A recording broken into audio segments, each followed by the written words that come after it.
police are looking for Nick Moran. Do not approach him, he's dangerous. And the guy fell off a ladder, so, you know, I took the roll over and Did he fall off or did you rig it up? They hid me in a broom cupboard because the police came. To be fair, I didn't knock him out, but I did knock him on his arse. So he's done this, he's ripped my tie, this, that, my mum's going, oh my God. But it was just a split section still, bang. Snatch was lock, stock, with big names in it because we didn't make enough money in America. I kept getting offered small parts in films and I was like, nah, I don't want to do that. Jay should do it. And now, you know, I'm an idiot and he's got his own plane. We were using the Crystal Palace minibus, the Crystal Palace payroll, anything that we could use the football club for, we used on the movie. I basically went round to Kevin Spacey's house and begged him, so please be in my film. If you want to become unpopular, get a part in a film before you leave drama school. There was a playful exchange. You called him a you I'm eternally grateful, not moaning about the fact I didn't get a lot of money for doing Lock Stock because I got overpaid for everything else I've ever done since.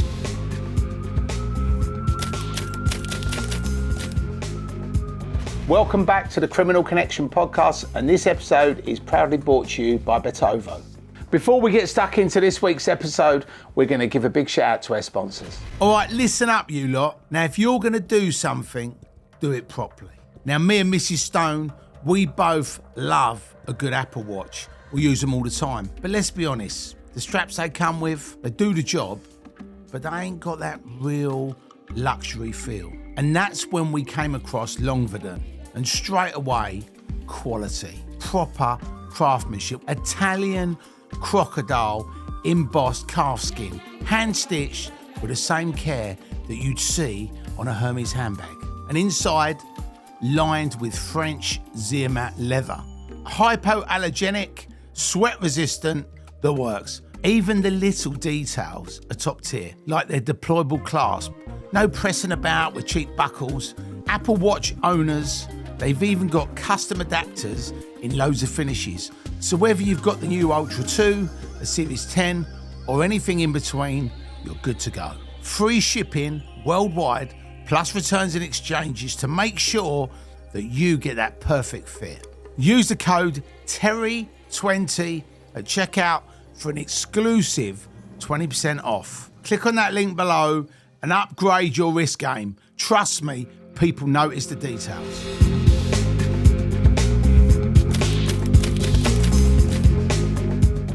Welcome back to the Criminal Connection podcast. My name's Terry Stone, and today we've got a great guest. His name's Nick Moran.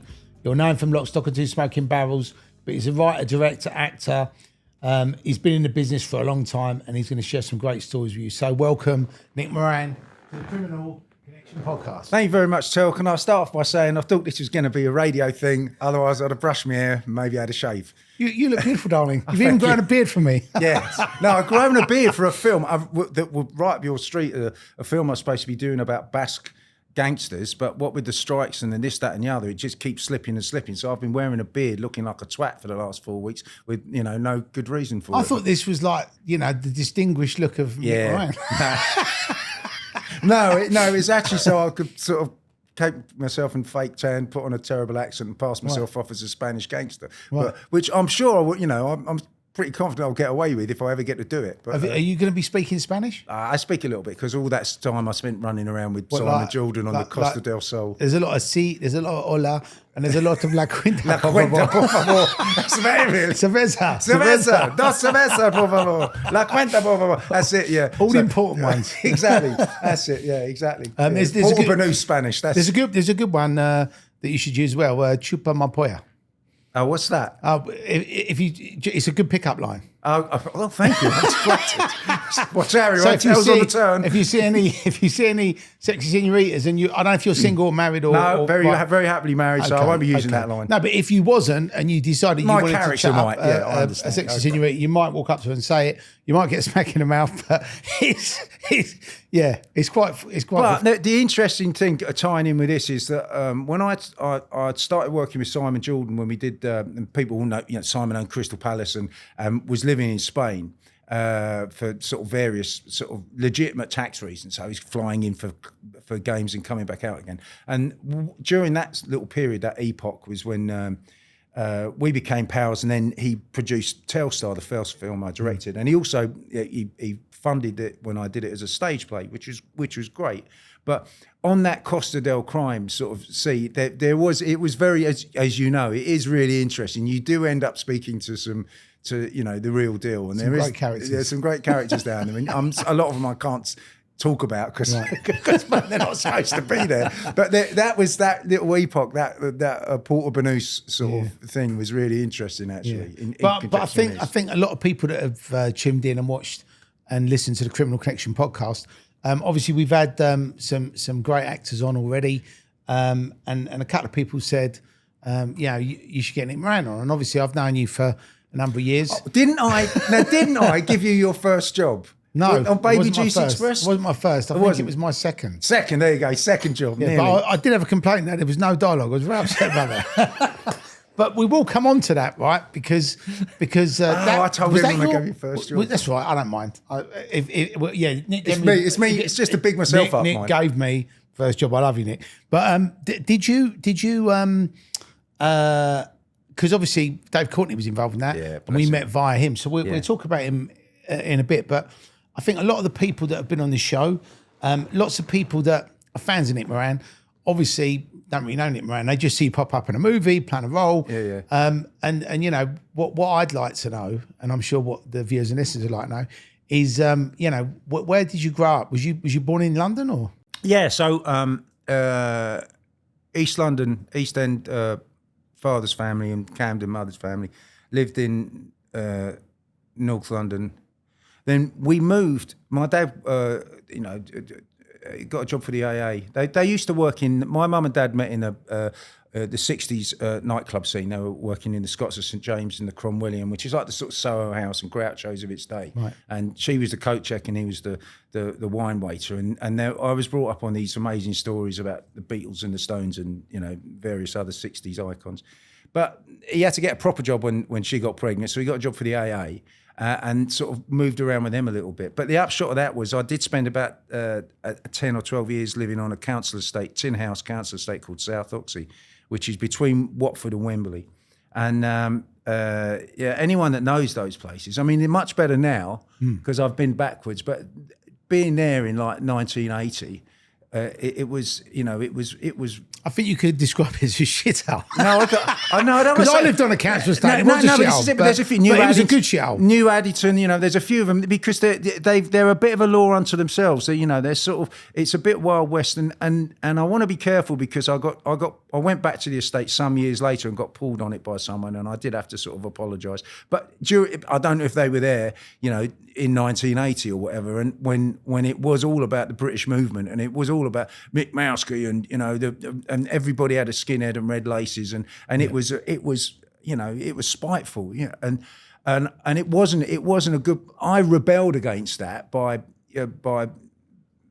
being in bands and starring in the school play, and then when I was 17 I lied about my age to get off the estate.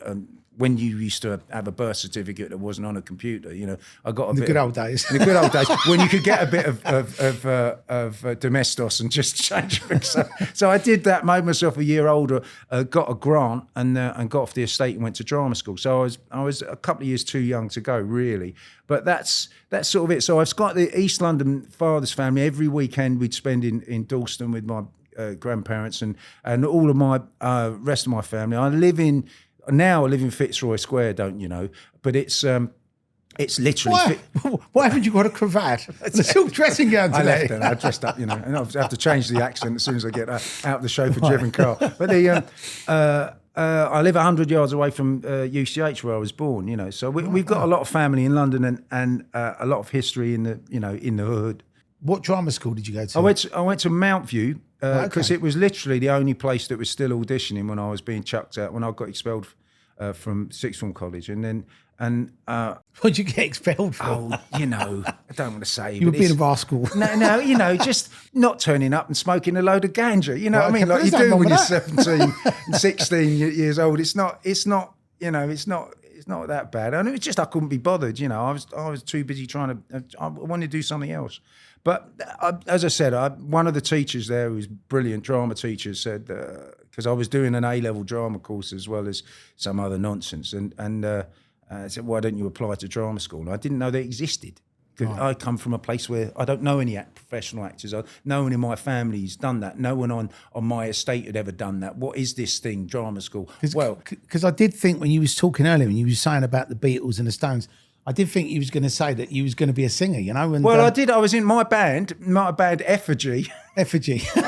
goth rock band. We were actually. I found some old tapes not that long ago. We were actually. Was you the lead singer in that? Yeah, me and my mate Alan Scally. We used to. We wrote the songs, and we performed Watford Live Aid. I seem to remember. And then a load of pubs around there, underage, like student pubs. We did a bunch of gigs in that area, and we were actually not bad, And then a lifelong thing now where I've been in and out of bands over various periods, and some of them have gone on to be tremendously successful, and I left, and some of them, I'm still friends with a lot of people from that sort of, that part of my life. So I'm still a very good, competent session musician, and I always contribute to the score or the music in the movies that I direct. And every now and then I sort of brush the dust off and do a gig somewhere. So I did a Davey Bowie charity gig over the summer, which was excellent, So it's a string to my bow, but it's something I really enjoy doing. And if there's an open mic, then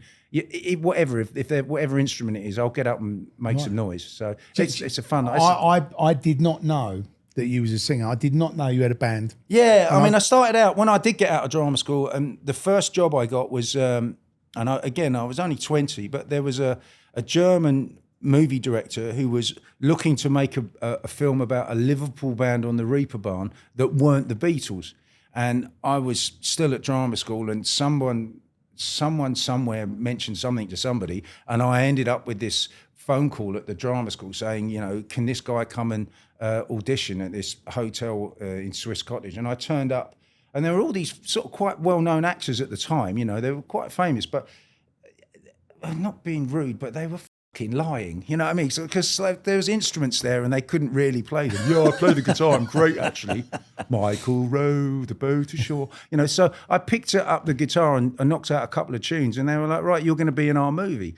So my first job, if you want to become unpopular, get a part in a film before you leave drama school and see who your real friends are, because you fucking haven't got any. Or when you go back to school and you go, I've got my first part. And they're all going, yeah. Honestly, the bile. I'm so happy for you, Nick. Yeah, exactly. They've got a little dummy. Yeah, exactly. Yeah, and everybody's bitching about. I didn't do it on purpose. You know what I mean? Didn't do it to piss you all off. But I got a job. Went to Hamburg. Recorded the soundtrack album for RCA, which is all me playing and singing and working out arranging the songs and everything, and that was that was an amazing event. Then we went to the studios in Berlin, shot the studio part of the movie when the Berlin Wall came down, so that was spectacular. There's a very funny story about me trying to defect, which was when I got really drunk in Kreuzberg, and I said I was 20 years old. Climbed up a lamppost and decided I'd had enough of the West. and I was with the other guys, and I was like, no, it's you becoming a comrade or whatever. Yeah, exactly. Because it was West Berlin was really garish, really unpleasant, sort of in your face with these sort of adverts for laser disc machines and CD players and all this whatever in glass cases in the middle of the street. So literally everyone around, just to explain the geography, East Berlin, West Berlin, but they are both in East Germany. So you have West Germany, you drive along a sort of guarded road to West Berlin, but it's surrounded by East Germany. So it's like this glittering advert to say, look what we've got and you haven't. So people can look over from their high rises into the Kudamm, into the high street of West Berlin, and say, look, I want that. So the whole thing was a bit sickening, and it's a bit garish and a bit over the top. Kreuzberg is a road in West Berlin at the time. There's no homelessness because that looks bad for capitalism. So if you were a draft dodger or a junkie or some sort of bum, you get a residency in West Berlin. They just give you a house, and what they used to do is gut the place, turn it into a bar, where like a proper sort of like Pekowski style bar with people jacking up in the toilets and cases of Jack Daniels. And then when the authorities came around and say you haven't paid any rent, fuck off, then they give you another house and you do the same. So there was this street of like just Sodom and Gomorrah, sort of. It was like something out of Fear and Loathing in Las Vegas. And I was 20 years old on that, drinking all this, you know, scotch and going up and down this, the Kudamm. And then at the end of the Kreuzberg, and at the end of the street, there's the Berlin Wall, and there's a very famous lamppost. And I went, okay, right, I'm defecting. This is all nonsense. Climbed up, went to defect, got halfway over the wall, click, click, click. There's 2 border guards, pointed guns at me, and in my terrible German, Nick, shooten Sie, ich bin ein Schauspieler aus London, right? Which, don't shoot me, I'm an actor from London. And I couldn't get down the lamppost because the other guy in the film, very dear friend of mine, Mark, I climbed up the lamppost to see what was going on. Fucking move, you're going to shoot me. And then he joined in the conversation. His German was a bit better. And fortunately, and I'm not saying smoking's a good thing, kids, but unfortunately I smoked at the time, like everybody did in the, you know, sort of late 80s. And I had an unopened packet of Marlboro, which I threw across. And they were like, oh, Americana cigarettes, dankeschön, vielen Dank. And they took out these Marlboro and started having this bizarre conversation with these border guards. And we sort of apologised and sort of made our way down and sort of sobered up a bit and went home. And about a week later, about 2 weeks later, the wall was down. That was it. It was the end of the Berlin Wall. So I brought down, it was me.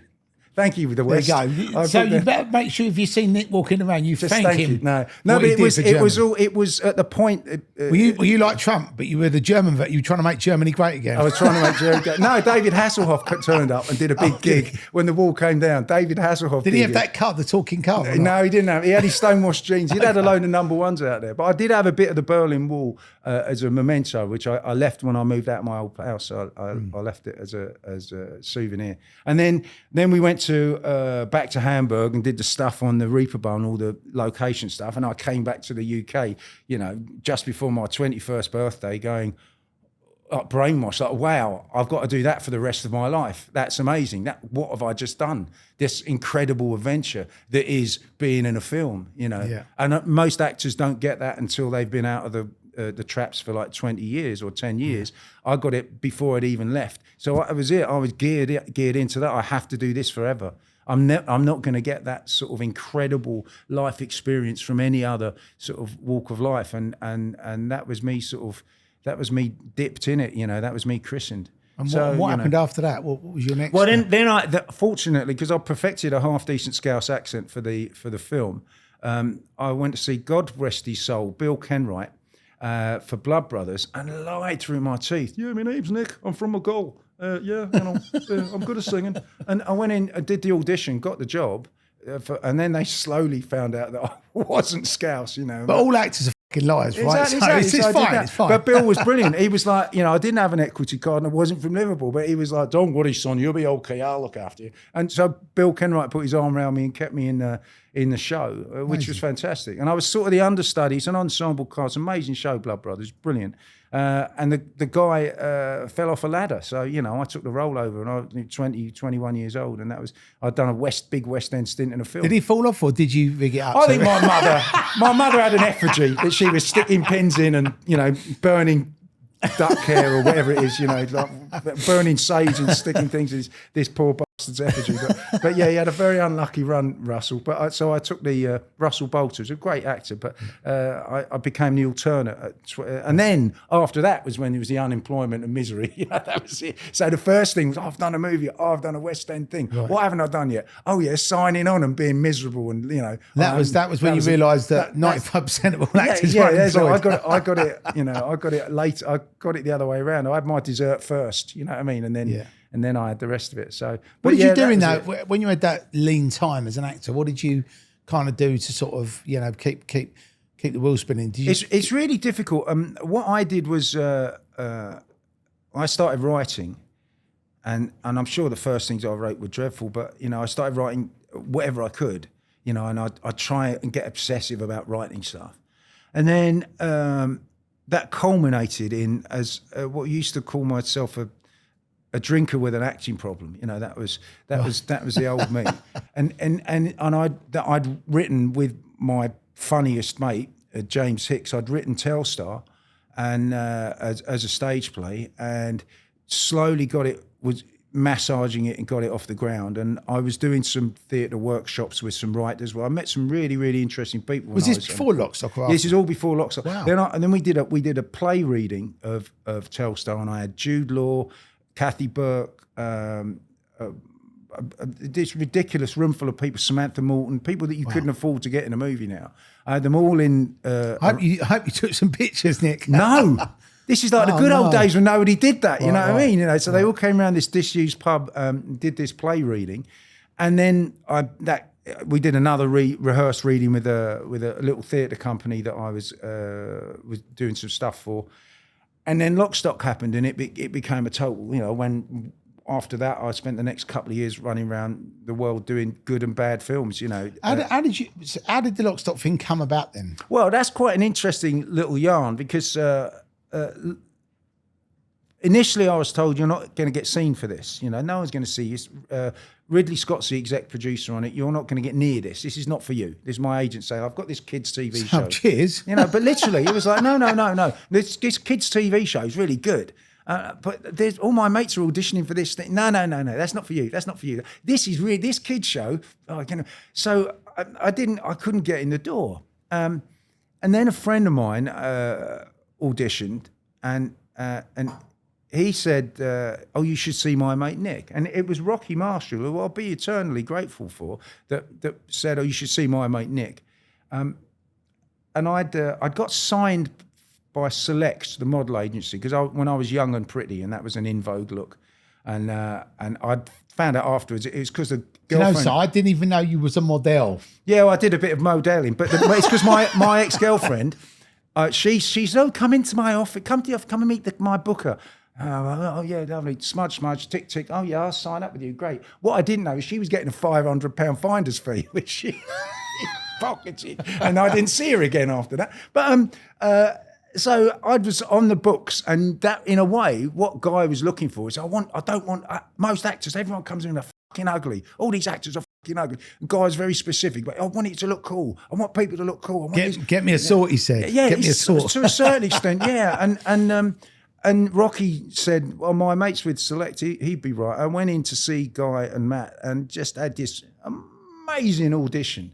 Amazing, because they were really wouldn't let me see the scripts. They wouldn't do this. And it was like rank outsider. And I came in and fucking smashed it. Guy started improvising, right, which was always a danger. Right. And he was a younger man then, and he was doing this improvisation thing, going off scripts, and I just went with him and shut him up. And just completely closed them, shut him up, told him to behave himself, carried on, went back into the script, got the point across, said that this is what we're going to do. Can everyone just stop tarting about this? Isn't hairdressers. And then went back onto the conversation about getting the money back from blah, blah, blah, finished. And Matt performed, went, yeah, that was really good, yeah, brilliant. And Guy walks me to this, was at Ealing Studios when it was going to be a bigger feature. He walked me to the gates and he went, oh, it's great. That was absolutely brilliant. Still, it's all about names and faces in this game, so good luck, son. Walks off. I was like, oh, right. Okay. Right. That's the end of that then. And then they went through a list where two things happened. The budget got smaller and smaller and smaller. More people pulled out. More people weren't interested in it. And, reservations about it. First-time director, relatively inexperienced producer, script that didn't make sense unless you knew how to read it, no names attached. And I had to wait for literally everybody on earth to turn that role down. And all the while, Matt was going, what about that kid that came in and was really good? And then slowly I sort of, you've got my agent belligerent, like really sort of, through gritted teeth, and yes, you've got to recall. Did you say, I don't want to say I told you so, but I told you so. Yeah, there was a lot of that. There was a lot, especially as it's sort of, I think they're going to offer it. And then when eventually they did, because I knew it was going to be good. I just knew it was going to be a great film. And the happiest I have ever been as a human being, I should say my wedding, but maybe right up there, was when I got that call, and to say, yep, it's official, they've made the offer. And I just ran around, I burst into tears. I ran around Soho like a madman. I got a friend to sign me into Soho House, and I was just unbearable. Like, yeah, you fucking bastards. You wait, I'll be here next month. And then absolutely shit-faced, 3 a.m, climbed in at the middle of Leicester Square where all the cinemas were and just sat there and just cried. Like, I've made it. I've had 10 years of doing, whatever, El Dorado and Chicken Tonight adverts, just do whatever you can to sort of, keep yourself, just justify the fact that you are an actor. You're not just I love that, El Dorado. People don't even remember that, but I do. No, so I'm not, but I did some terrible things just so I could have the moniker of, oh yes, I'm an actor. And then eventually I got the lead in a film. And then, as ever, there was slips with the production. Oh, it's got a lower budget. We're going to start in June. We're going to start in August. We're going to start in September. And then eventually they went on a very, very, very micro budget. All the famous people attached to it had dropped out. And we were making a film for 2 and 6, running around East London in bits, that I remember from my sort of childhood, running around Bacon Lane and Brick Lane and various bits of Dalston with a tiniest film crew making a 2 and 6 film, but I still knew it was going to be good. Right. It was going to be good. So even when you finished that, you were like, "This is going to be the one." Yeah. I mean, it was probably the biggest and probably the best independent British film I'd probably say ever made, because it wasn't making a lot of money, and what it grossed. Well, ridiculous. We had about 700 grand to make that film, and everybody was on half their wage, because Matt said, well, we'd lost Handmade Films as a distributor because they'd gone out of business the first day of rehearsals. Like, oh, that's great. So now we have no one. So then Matt did this ring round saying, right, we're all going to. I got paid £750 a week for being the lead in Lock, Stock and Two Smoking Barrels. But with please tell me you had a back end. No. But the back end is that you'd get the rest of your agreed wages. But if you do it for that, then we could still work. So everybody took half their wages, and because I was a first timer, and they could literally bend me over and get me to tie their shoelaces, polish their shoes while they were at it. It was like I had as the first time leading the film, I just got what I was offered, and I'm eternally grateful. Not moaning about the fact I didn't get a lot of money for doing Lock, Stock, because I got overpaid for everything else I've ever done since. Absolutely. So, and do you know something? It's that sort of thing where if you'd have dropped down dead after that, or if you'd never worked again, you've still done it. Do you know what I mean? And there's some people who've been acting for 30, 40, 50 years. I'll always be, there's a couple of things, but I'll always be Eddie from Lock, Stock. And no one can say that I'm not the lead in probably the best British film ever. It's like, when you walk down the road, the people go, Eddie! There was also, for about 2 years, every time I walked into a pub, doesn't matter who I was with or what would happen, there'd be a Lock, Stock soundtrack track they'd find and put it on there. Like, be the cast to be the boss, or whatever it was, a bit of James Brown, or there'd be, they la la pants on fire, or whatever it was. They'd play something. I go, here we go. So it's just someone behind the bars going, put the Lock, Stock soundtrack on random select, and every pub I went into. And what's the most quoted dialogue from that film for the Eddie character? Guns you tit is a great line, isn't it? I think that's quite good. But there's the cups of tea speech is quite funny. But that was. So I don't. Can you remember it, Nick? Yeah, absolutely. Go on then, give us it. Come on. The story behind it is that everyone. I don't care what anyone says about Guy, and he's critically, he's had his ups and downs, but this is the sort of the measure of what a genius filmmaker he is. We turned up to do the scene with balaclavas and those beige sort of removal men's jackets on, and we're in the place and there's no guns. There's no guns because the guns cost 150 quid a day to hire, and the prop art department were trying to save a few quid, and it wasn't on the call sheet, so they hadn't hired them. So we've got no guns. We've got no guns. So we burst in with no guns.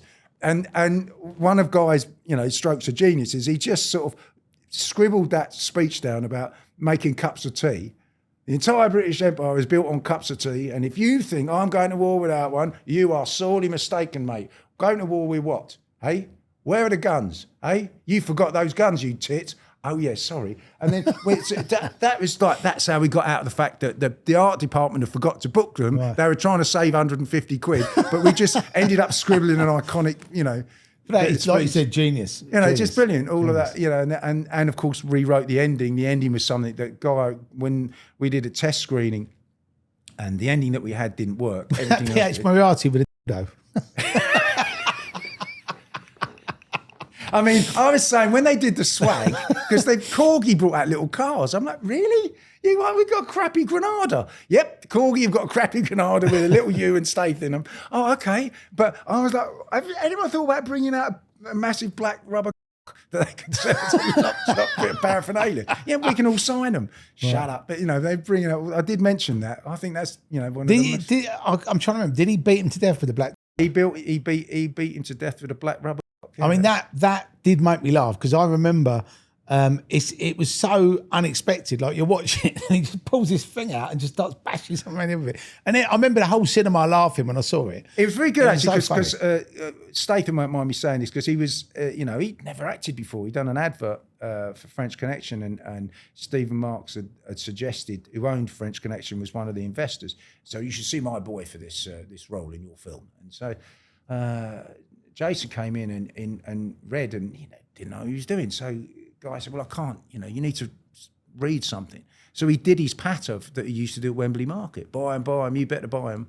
You know, you'll be crying tears the size of October cabbages when the man with the bargains has passed you by. Roll up, ladies and gentlemen. No, like, and that whole thing about, while Mappin was in his web, I was in his warehouse bar. That was Jason's audition speech. So, wow. You know, Guy filmed that, showed that, oh, great. And then had this idea, we'll stick this at the beginning of the film.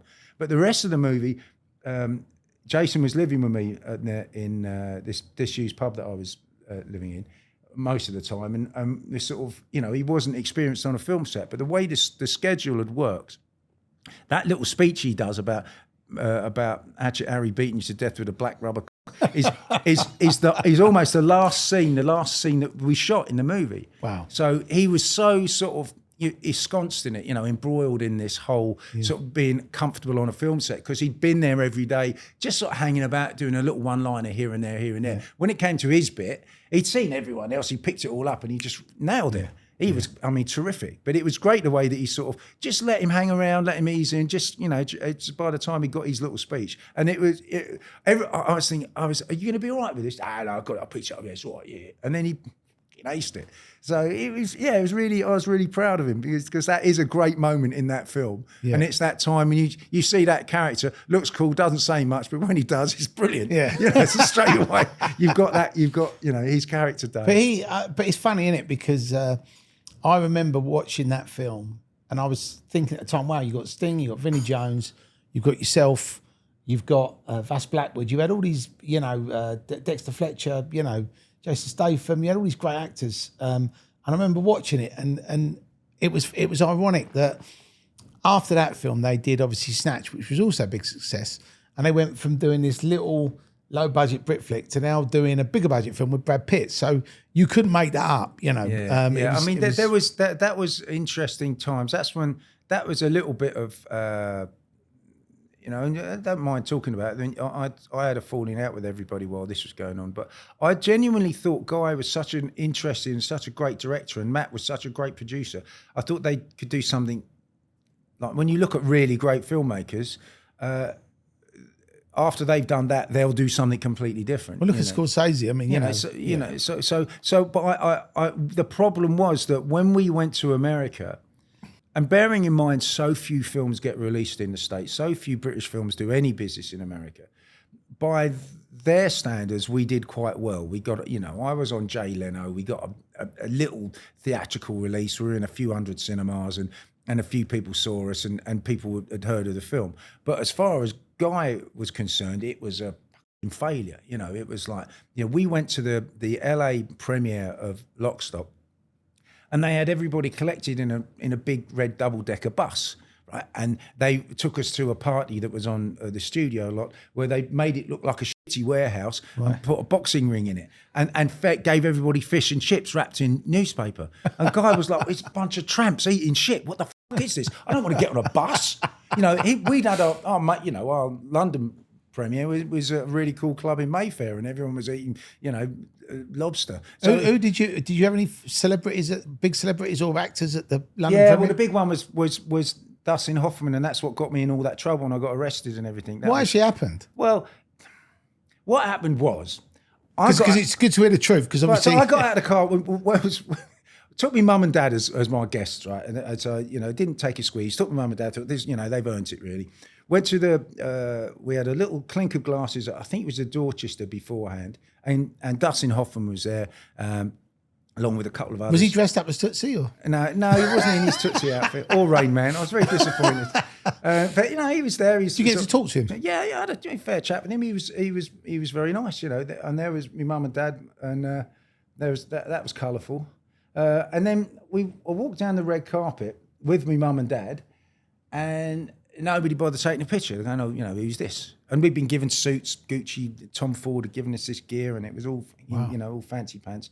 And Matt Vaughan went, go back out there and get your picture taken. Well, they don't give a toss. Well, I don't care. You're the lead in the film. Get your fucking picture taken. So I went back out I went, oh, hey, everyone, waving like this. And there's like, who, what, hey, couldn't give a fuck. Who is it? I'm like, no, I'm the lead in the film. I got it. Yeah. What? Yeah. I'm like, no, I should be taking my picture. I'm desperately trying to court a little bit of, and nobody gives a toss.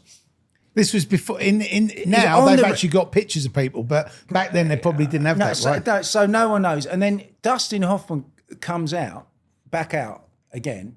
Now I think he might have been that he was coming out to stand next to me. It might have been that Matt, but it was all a bit vague. As he comes out, they all start clambering out, like taking his picture, like that. And this particular individual, what was his name? Major? Is it something? Is it Tom Major or something like that? He leans it leans trying to take, and he's pushing me out of the way. What are you doing? He's like, get out my lens, you. This is what he said. Right. I'm not. I'm the lead in the film.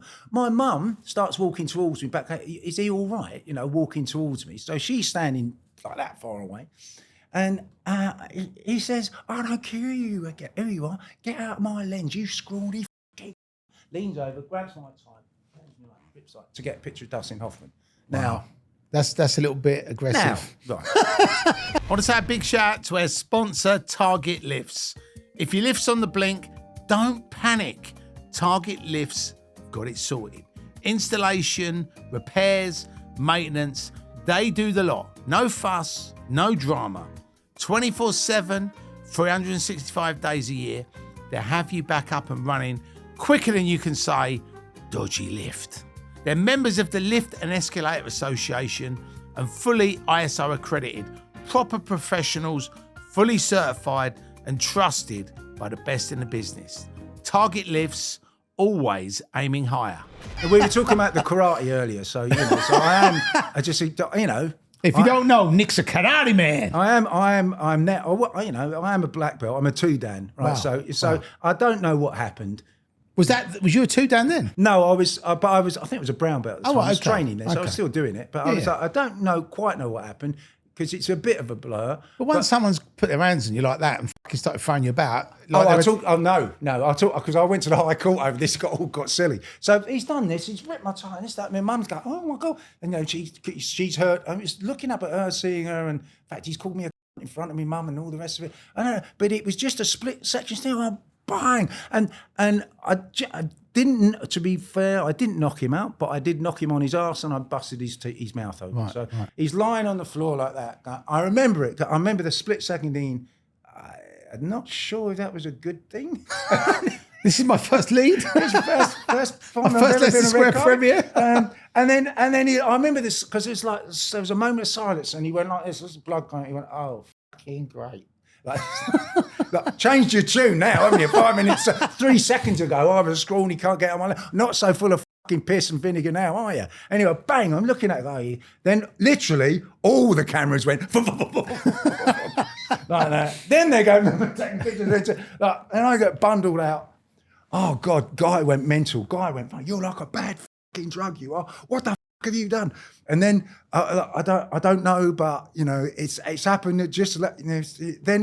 Then it sort of changed a little bit because what to be absolutely frank, what Guy quite liked, he went, "Oh, you didn't touch him up, did you? You did fucking, yeah. He's in a bit of trouble." And then they hid me in a broom cupboard because the police came. So I was like, Did you get to watch the movie? No, no. So I'm hiding in a broom cupboard while the police are running around. Go, I don't know where he is. No idea. We're looking for the leading man. No, it's right. And then they sort of sneaked me into the party, which was great. And then everybody was like, Noel Gallagher and Richard Ashcroft and all these super cool people. And, it was an amazing party. But I was just having a dreadful time thinking, I'm going to get arrested in a minute. it's really bad. I mean, I got home eventually. I said sorry to my mum and dad. It was just... Do you know what I find really bad about this? I remember at the time, and this is before we met and I knew anything about you, but I'd obviously watched the film afterwards. But I remember there was the press coverage, and I seem to remember, and I could be wrong in this, but the way that they portrayed it in the press was you just walked up the red carpet and the photographer got in your way and you just headbutt him, then walked off. No. Which was that right? Was that what they printed? No. Or did they actually give you a fair thing in the press? No. I think it was all about there was an altercation or there was a fight or I'd assaulted this guy, right. and then the next day I remember turning on GLR, turning the radio on, and the police are looking for Nick Moran, the leader that after him violently assaulted. I'm at home in bed. What sort of police are these? What is this? Keystone Cops? I'm at home. The police are looking for me. Are they? Do not approach him. He's dangerous. Exactly. It's all of that shit. And then I had to go to. I got a brief, and we went in. Fortunately, I got a brief. Went to the police. They tried to arrest me on the spot, and thank God I had a really good brief. He went, no, you're not doing that. My client's come in, he's surrendered a statement, he's going home. You have no grounds, because otherwise they'd have done what they normally do, have a bit of fun and games with it. And he was very clever. The brief. He said, I know you've got a press office. I know you'll be making some phone calls. Someone will get their palm oiled out of this. Someone's going to be looked after for keeping Nick in custody. Someone will take a picture of him, and they'll leak that out. I know how this works, so we're just going to go, which was really great. Watching these coppers just having to sort of, look at their shoes and sort of chew their tongues a little bit. And I left. Then when I went to, we ended up at where was it? Bow Street, right? Like proper magistrate type, quite a serious case. And the defence had done, he was trying to charge you with wounding, which you may or may not know, folks, is quite a serious charge. It goes ABH, GBH, then wounding. And it's a mandatory custodial sentence. It's 5 years, isn't it? Yeah, so it's like it's a serious thing. So he's trying to do me wounding. He had this thing saying he had to have special stitches and this. It's all nonsense. You can't talk properly. Yeah, all that. Yeah, I'm ringing in my ears. All this old codswallop. and we were, but he decided not to go to court, and he didn't want to stand. He didn't want to take the stand.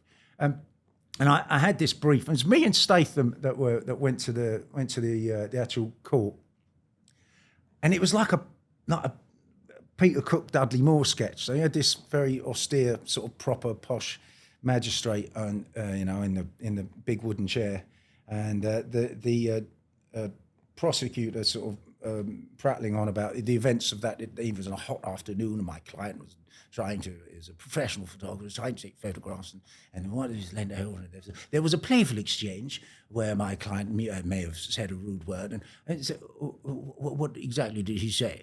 He called him a Your Honour. He called him a he called him a and then playfully pushed him. You called him a and pushed him. Yes, Your Honour. And this is your defence. Yes, called him a and pushed him. And so it was me and Statham like naughty schoolboys, because this is like posh people using the C word in a very sort of proper environment. And it was hilarious. And that when I went through the evidence, there was one of the bouncers, one of the security guards, who'd made a statement, and it was like, he called him a in front of his mum, so he stuck one on him. And then the investigator was saying, was there any blah blah blah? No, just soldier. He called him a so he stuck one on him, and his mum was there, and that's Liberty. That was it. That's all it was. But thank God, I never found out if I ever see this guy, I've got to buy him a drink. But he just said that sentence and wouldn't budge, and that was going to be part of the, was the evidence. I mean, lots of people that listen and watch this podcast do love the C word, right? Well, It's one of their favourite There you words. And I think there is something really comedic about posh people saying that word. Yeah. And I think that's what made Sexy Beast Yeah. so good. You had Sabine Kingsley calling Robots. That's right. Well, and with Nell and I, Monty, you're terrible. That's absolutely right. So me and Statham were seeing it like it was something from the Edinburgh Fringe, chuckling away. And then they took me back in the chamber and said, right, this is the options. You can't write. It's very difficult just to warn anybody, right? If there's a barrier there, he can lean over, he can grab you, he can do whatever he wants. But there's a barrier there. You can't run a self-defense because you can step away from the barrier unless he's physically got hold of you. Right. You can't get out. And because I wasn't being grabbed hold of at the time, I came back and punched. I didn't have a solid self-defense case, even though he started it. But there was a barrier. There, I had an option. Unless your back's against the wall, you can't run a self-defense case. So they said, well, the judge might be sympathetic towards running a self-defense case. However, if you plead guilty to common affray, which is like when Zaza Gabor slapped that policewoman, it's like the lowest form of the lowest charge you can possibly have, then we'll plead guilty to that. We'll run that, and then we'll just forget about it. So I got 250 quid costs. I think Mr. Noble or whatever his name was got £50, and I walked out, having seen this brilliant bit of posh comedy. So that was it. There's a tiny thing when I get visas. It's been expunged now, but it was like, oh, you have to look into it because it's it's just common. It was a common assault. Did Guy or Matthew give you a bonus for that? No, and it was a little bit annoying because Matt. No, because the press, you got off that. I thought it was a good publicity stunt. Matt was saying to Jason Fleming, was saying, I think we got £500,000 worth of press out of this. Is fucking brilliant. And then I got my lawyer's bill, which was a couple of grand. Go, Matt, could you? Oh, good God, no. Honestly, it was blood out of a stone trying to get him to pay my legal reps. He did in the end, but it took a long time. I'm like, the film's made £18 million. I think you can afford it, Matthew. Come on. Do you know what I mean? I think when I went to America and we'd been #1 in the UK, every studio boss or casting director, they do a thing in the States where if your movie's #1, the leading man always gets bought a car by the studio. So they see him, what car did you get? I'm like, what car? I've got no idea what you're talking about. And they explained it to me. I'm like, I can't get fucking bus fare out of my producers. Get a car for being #1. But, that idea that all I did get out of him as way of a bonus, no back end, no nothing, is eventually having, beaten my head against the wall, eventually I got him to pay the legal fees for, like I said, about £500,000. And what happened with Guy Matthew? Did you carry on a relationship, or was it like that afterwards? We ended up. Me and Guy had a bust up, which was, I still don't quite know what it was about. So we had a bit of a row, and it got a bit fisticuffs, and that was unfortunate because I got an enormous amount of respect for him. And Matt, I see him occasionally, and he's been again, he's really sweet, but. I don't know, there was a route. I don't know if they stymied me in my efforts to get into other films later on. There are people telling me that, but I don't want to believe that, and I hope it's not true. But they went their way, I went mine. Right, I do think that when you look at Snatch, it's crying out to have Eddie in there, and it was a little bit for me. It was like and a lot of other stuff I see. Because I really like the way Guy writes. I really understand his dialogue. I really know how to make it work. And I keep seeing other actors that shall remain nameless doing a slightly dodgy Nick Moran impersonation and not doing it as well as I would, And I see the in Guy's films going, oh no, you don't. The dialogue's got a little bit of theatricality about the way Guy writes dialogue, and I really enjoy it. I really like the way that it doesn't have to be funny. It doesn't have to, the way it sort of pings about. It's a little bit hyper real, and it's a really cool way of it's got its own film language. And I never got a chance to work with him again on and explore that, which was a shame. But his Snatch was lock, stock, with big names in it, because we didn't make enough money in America. We didn't make the impact that he wanted. We were having fish and chips out of newspaper, having got off a double-decker bus, and that's not what Guy wanted. So when he did Snatch, he got Brad Pitt. He got Brad Pitt the week he'd married Jennifer, what's her name from Friends. He got Benicio del Toro the week he'd won the Oscar, Wow. and everything about the planets aligned, right? Exactly. Yeah. And Dennis Farina, he got these Americans in there, so that had a route to market for America. So Guy introduced himself to the Americans with Snatch, not with Lock, Stock. And I would have liked it as a filmmaker to see him do something bolder and more different, a bit more diverse. But he's doing all right. Yeah.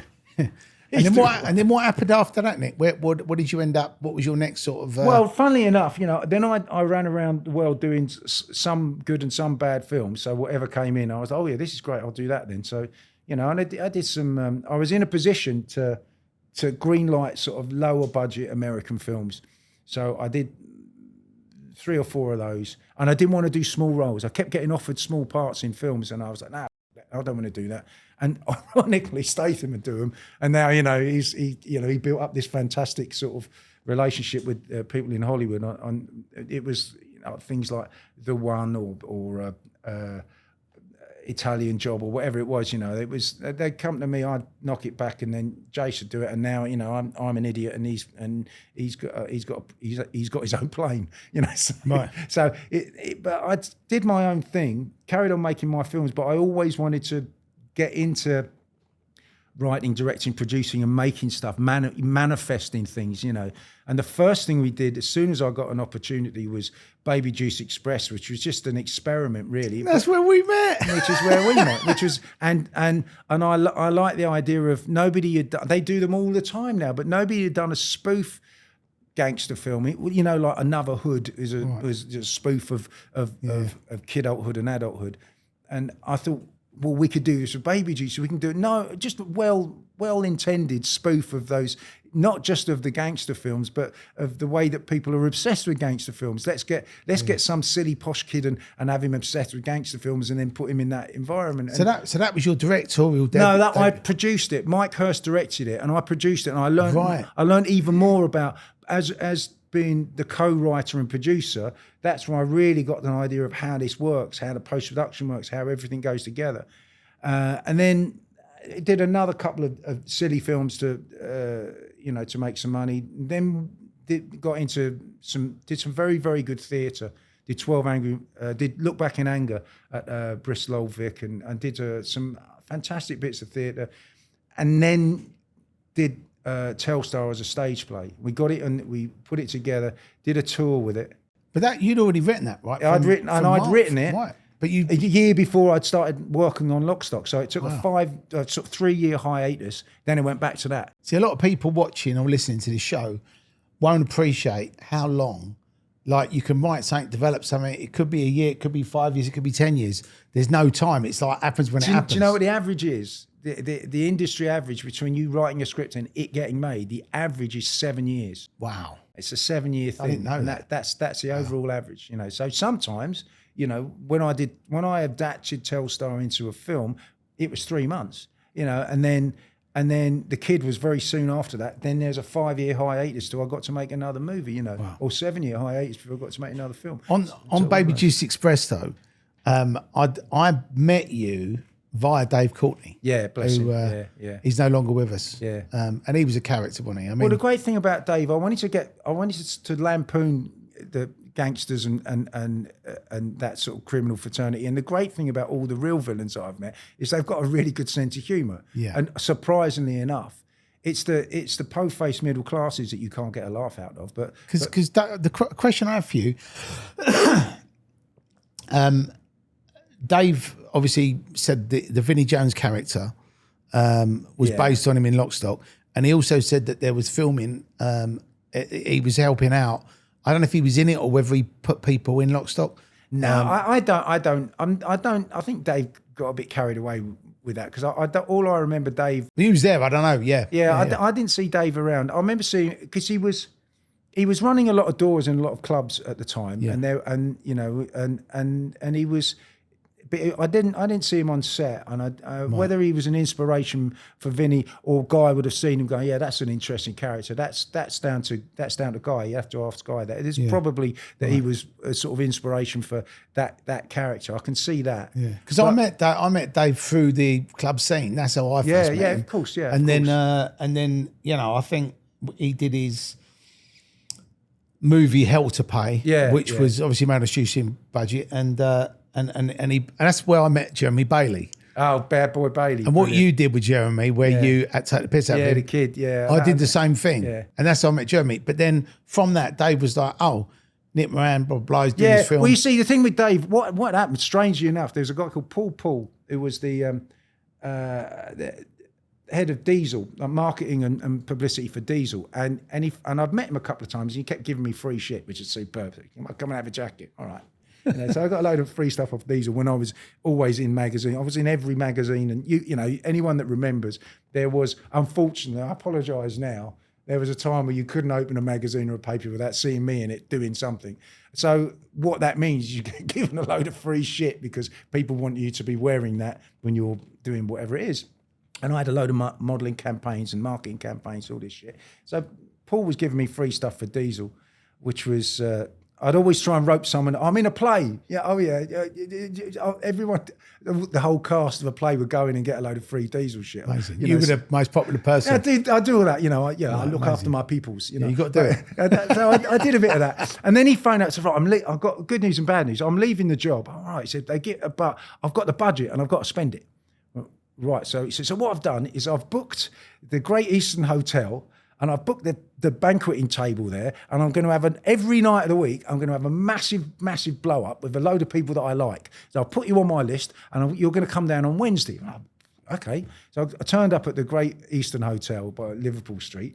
True to his words, this way, sir, we've got the best table in the house. It's got champagne cocktails before you get sit-down dinner. And his guests for that night, he just thought this will be fun, it was me, Dave Courtney and Dave Courtney's missus and Malcolm McLaren. I was like, okay, well, this is going to be great. And we just had this fantastic evening where, you know, I held court for 5 minutes, Malcolm McLaren held court for 5 minutes, and then Dave went on one of his roles talking about, you know, murdering people and getting away with it. And he had some good stories, though. I mean, he was great. And then we all sort of had a big sort of group cuddle at the end of it. Nice one, Paul. Thank you so much. And like I said, he was just like 5 nights of the week. He was going to do that every night with a little group of people. So that's where I met Dave. And we sort of vaguely stayed in touch. And then when Baby Juice Express, when we got the green light to make this silly comedy, not a lot of money, but enough. And I was talking to Mike, the director, and I said, well, you know, Dave Courtney's perfect for this. And he came in, he auditioned, and he was really serious, I mean, all scary. No, Dave, this guy's a melt. He's an idiot. He's the hardest man in Bognor. He's like, and he said to me, so, I got it. Oh, yeah. So he started out on the candy floss, and now he's got the toffee apples. That's it. That's exactly it, Dave. And then he did this reading, and I almost wet myself. Brilliant. He was just brilliant, like trying to be terrifying, but really shit at it, and he just sort of cut it. The only acting note I gave him, that was all he needed. I said, it's not acting. Just imagine you're telling a joke.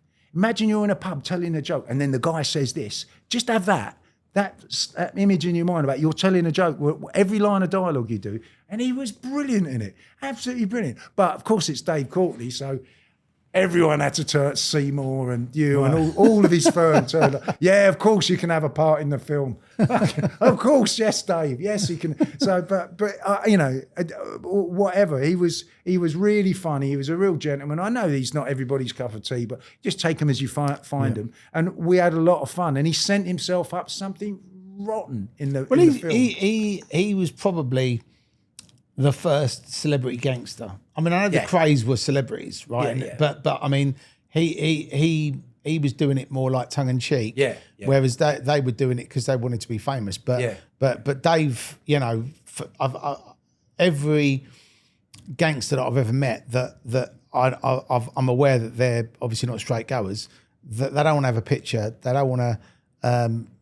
They don't want to go to parties. They're under the radar. They want to be out the parties, you know? Yeah. So obviously where he's out and about going, I'm a celebrity gangster, I'm and obviously did the crazy funeral. He lapped up the attention. Oh yeah, and I went to a couple of parties. He invited me to a couple of parties at the Plumstead. Was he fully clothed or naked? I was luckily, I stayed out of that end of the party, the dungeon. Because he used to make me laugh. Because he used to say, Tell, why don't you come over to the house? We're having a party, and it's in the dungeon. I'm like, Dave, I'm married. I've got children.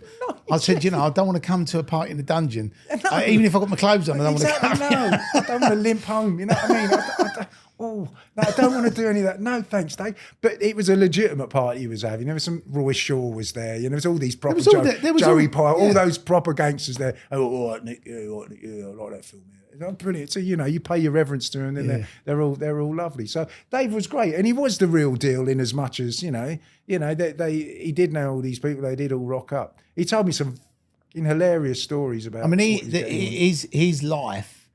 Look, he wrote a few books, and a few of the things that he said in the books obviously were embellished and made up, and I've over exaggerated.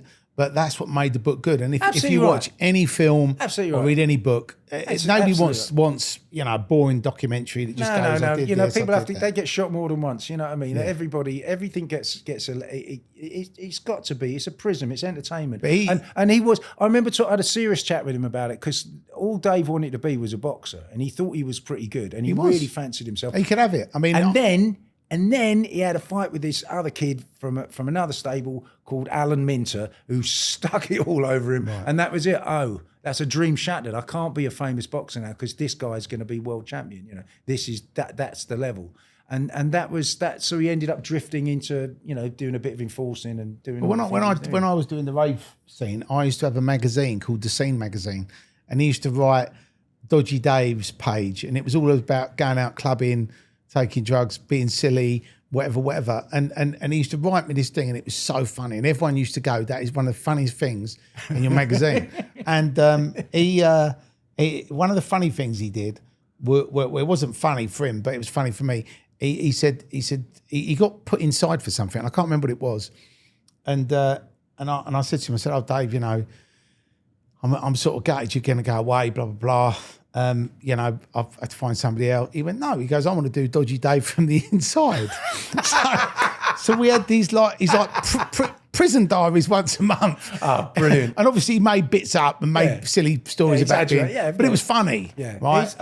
Great. So we had that going on, and then obviously when it came to him doing his film, and he was. I wouldn't be surprised if at some point there is a film made about him because he was a funny character. He was like a stand-up comedian. Yeah, obviously he dipped in and out. The Jerry Shradovich stuff where when Jerry was doing his show, and then if anyone heckled, because they always did, Dave would sort them out. And Dave in a big colourful tuxedo just beat the f*** out someone in the audience. And it was legit, He'd give someone a couple of digs and they're like, this is real. Yeah.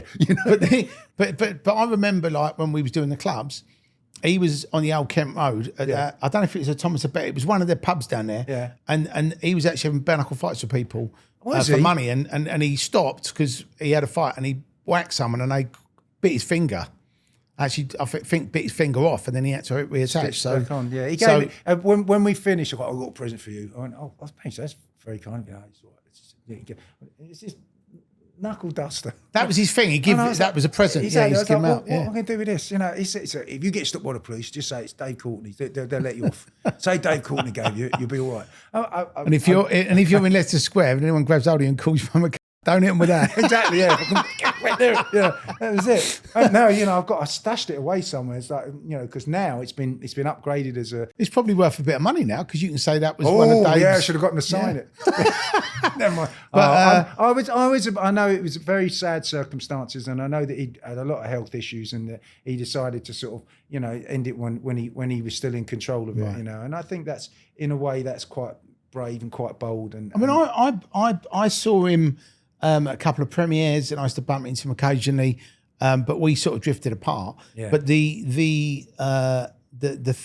thing that shocked me was, when I heard the news, because I think I probably see him a few weeks ago at a premiere, and he's always like a life in a sour party. He's always like, "Hello, boy," and all that, hey, and all that, and he's always funny. Do you know what I mean? You'd never, if you looked at him, you'd never go, he's going through it or he's having a tough time. No. But people, look, there's always rumours and people talking, and lots of people said he was crippled with arthritis. Yeah, that's what I heard. And somebody said he had cancer. and he was in remission. Who knows, right? But somebody said something to me the other day, because I was talking to him, and I was saying, I'm quite shocked that Dave did that, because he would be probably the last person in the world that I think would have done that. And the guy said, look, he said, whether you agree with it or disagree with it, right, or whether his family disagree with it or agree with it, that was his choice. Yes, and absolutely. if he's decided that's how I want to go, then you just have to respect his wishes. Yeah. And I mean, he loved being talked about. He loved being a life and soul party, and this has really put him out there. And a lot of people, so many people. I mean, there's a few people come out saying stupid things, but I'd say 99% of the comments was great. were, he's a funny guy. Yeah. We're going to miss you, Dave. Thinking of your family. And obviously he's left sort of Jenny and Bo. I remember one of the funny things, he had this motorbike, I think it was a Harley, wasn't it? Harley, and he had his face sprayed onto the petrol tank. I said, what's that about? He said, Dave Courtney, one hard bastard, one nice bloke. and I said, what's that about? He said, oh, yeah, I had it nicked. Someone nicked it. So Seymour and the boys went, found out who it was. We got the guy, tied him up, put him in it, and we had him tied up and nicking my bike. And he went, oh, Dave, I had no idea it was yours.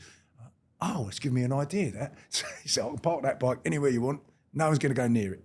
So I said, oh, do you want to paint your face on my front door?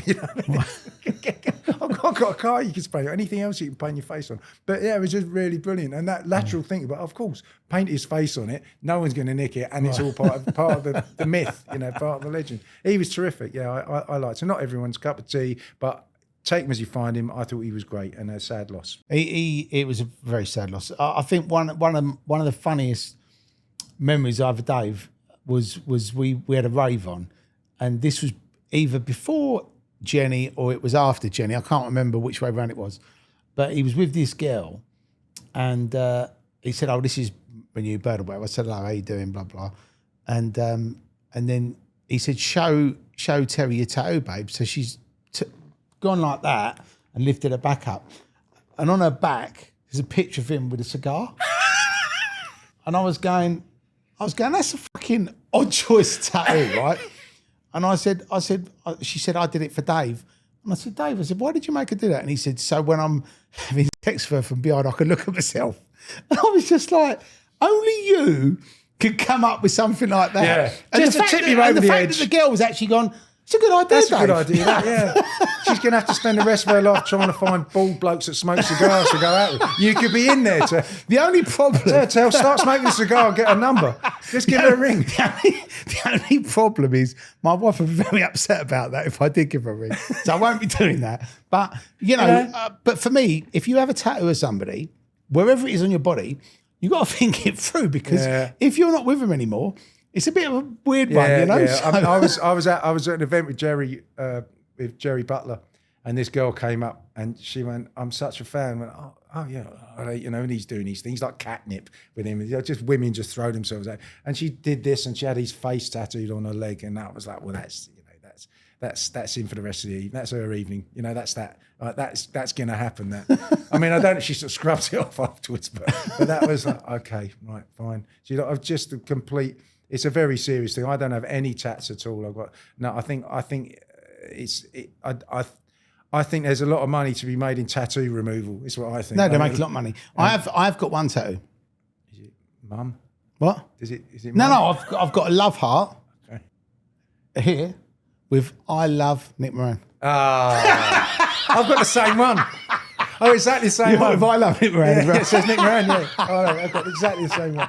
Yeah, that's it. But no, I've always thought, and growing up, obviously on a council estate, lots of people would have bulldog with boxing gloves, Union Jacks, mum, dad. Yeah. They'd have, eagles or lettering on the knuckles or whatever, or swallows or tattoos up my neck. And I'd always look at it and I'd always think, if you're going to have a tattoo, you've got to have it out of the way, because I think, unfortunately, the world we live in, it's probably changed a bit now, but I think if you actually have tattoos on show, people do look at you and they judge you. Well, I Do you think know what it's, I for mean? me, it's different now, but it's it a was grandparents thing. See, because my grandparents are proper, like East End docker and boxer and his wife, and this you don't have it's gypsies having no. You're, unless you're a sailor or a gypsy, you're not having a tattoo. What? And my mum's side of the family, all of that family, that's common. Now, because I wanted to get one when I was a kid, but they were adamant. You don't get this; it's a common thing.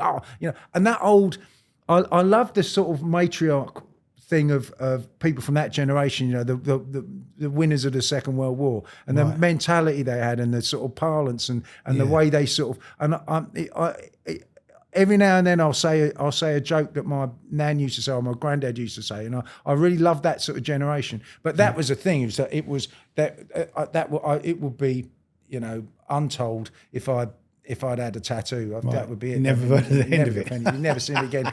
I just be getting hello, sailor. Then we at the end of it, it's a serious thing now, and I think people from that sort of background, that working class background, with grandparents that age that have had that drummed into them, don't have tats. Right. It became, I think it's it started off being a much more middle class thing, Well, now it's acceptable to have your face tattooed, but I would never do that personally. But I don't see it. And I remember talking to Tim Roth about it, because he's got a couple of tattoos, and Tim was like, if when you become a parent, when you have a child, you're going to be that child's parent forever. Whatever happens, you've got that person's name tattooed on you, because they are always part of you, and that's why he's got the tattoos that he's got. And I thought, what do you believe in so much that you're prepared to absolutely forever stain your body in it? And unfortunately, for better or worse, I don't really have anything. I'm not going to get an Arsenal tattoo, because sometimes I fall out of love with them. I'm not going to get, I mean, I like the idea that the cast of Lord of the Rings all had tattoos done, because I thought that's quite cool. You're always going to be in Lord of the Rings. I don't know if I want to have a picture of Gollum on my back. No, exactly, no. No, and I didn't want to Gandalf. Having a lock stock tattoo would have been. Well, maybe I'll get one in when you're 70. When I'm 70. When you're 70. I'm like, just in case everyone's forgotten. What's that then? It was a film years ago. Oh, I've never heard of it. And obviously you become so with the Telstar thing. Obviously you've developed this play. You wanted to do it. Lock Stock come along. Obviously all these things, all this time's passed now.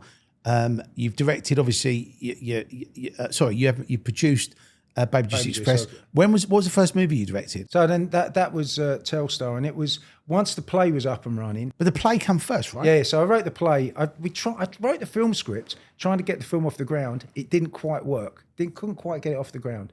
Then we did get the play off the ground, and it was.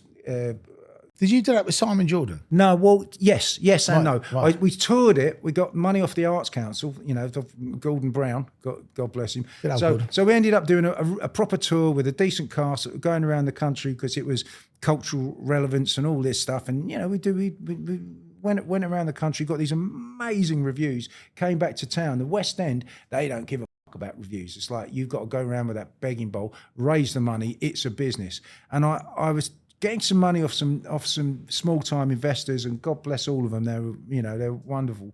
A couple of grand here and there, just trying to put it together. Then my girlfriend's at the time's best mates, her boyfriend was Simon Jordan. We went out as a sort of foursome, and he was like, "Oh, fucking 8 actors, they're always arseholes. He's going to be a disaster. I'm only going to stay for an hour, blah, blah, blah." And we all went out and then got on like a bomb. So, me and Simon have been best friends ever since. That's 25 years or whatever that is. So you're the only actor he likes. Yeah, pretty much. Yeah, pretty much. And then I tapped him up for some money for the play, and he was like, "Yeah, how much do you need?" And I think he put 25 grand in, or 50 grand in, a lot, by anyone else's standards. But at the time, he was worth 50 million quid, and Crystal Palace were in the Premiership. So he could have written the check out for the whole lot. He could have done the whole thing, but he threw some money at it. And then what happened is he came to see the play and really, really liked it. I know we're onto something here. No, we're onto something. And we finessed it. Then we had 7/7 happen. So the West End was completely empty. And all of the sort of parasites around theatre, and there are quite a lot that came in. Right, that's it. You're closed. We're going to close the show. But it's just so that they could keep their little vested interest. And they kept trying to close the show, and Simon just came in with a blank checkbook. Basically said, "This show doesn't close. Wow. I don't care about it. I don't care how many people are in the audience. This show doesn't close. Not through terrorism, not through that. This is show stays open." Nobody knows that story. I think that's a good story. No, as well. and so basically at the end of every week, if we were down 10 grand, 15 grand, 20 grand, boom, you fill it up. So the show broke even. All of those weeks when there was 15, 20 people in the theatre, because the West End was like a ghost town. Yeah. Simon just kept it going, just so, and he ended up, he was out of pocket quite a lot, not massive, well, quite a lot, enough to buy a reasonable flat somewhere, and he bankrolled the whole thing. And then the play finished when it was supposed to finish. We were going to take it into another West End theatre with upgrade the cast a little bit, get a few more names in.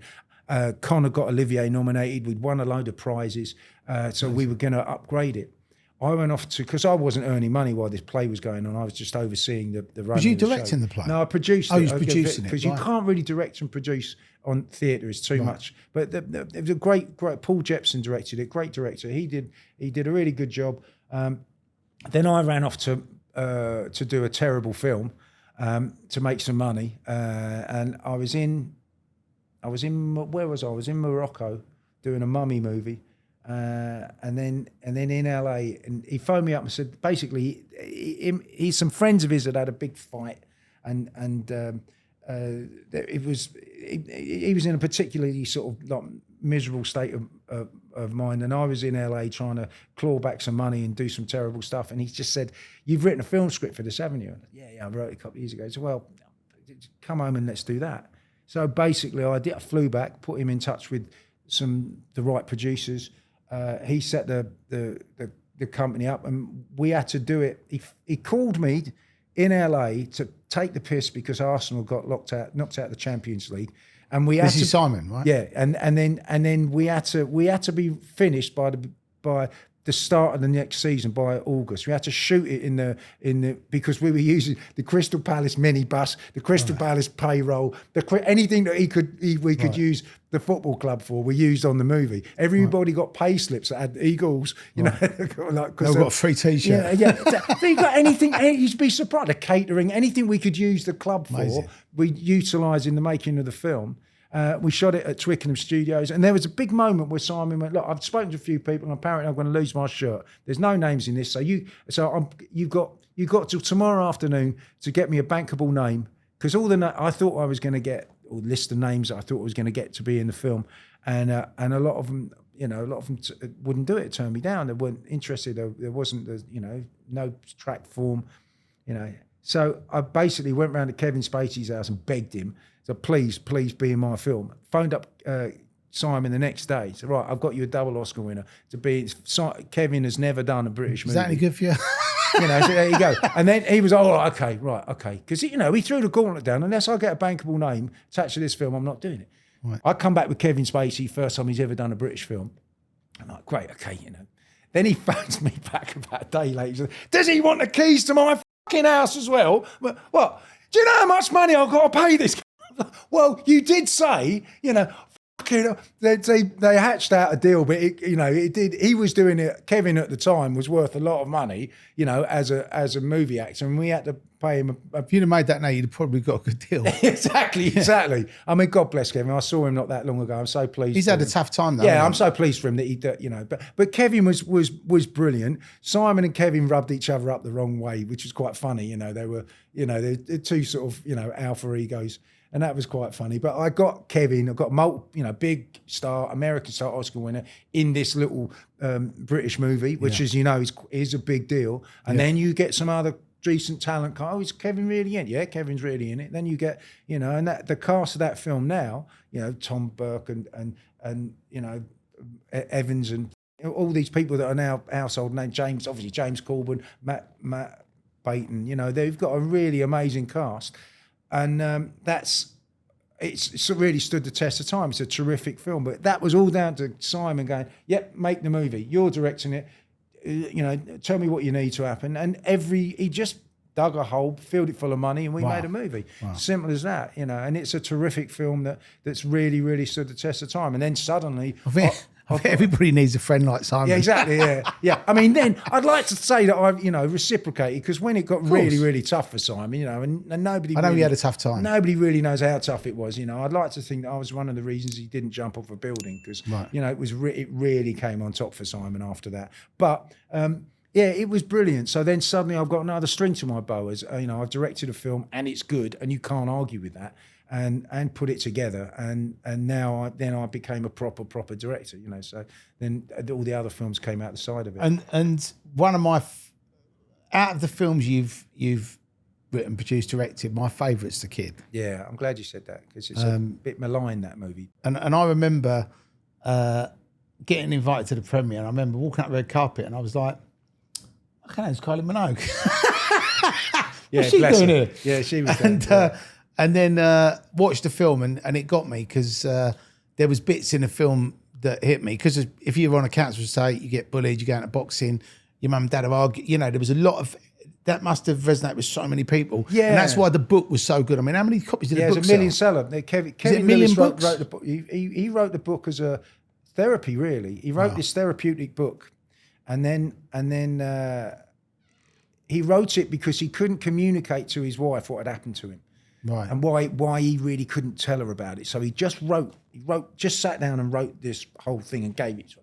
And then she read it, you know, obviously broke a load of barriers down for them, and they're inseparable, wonderful couple.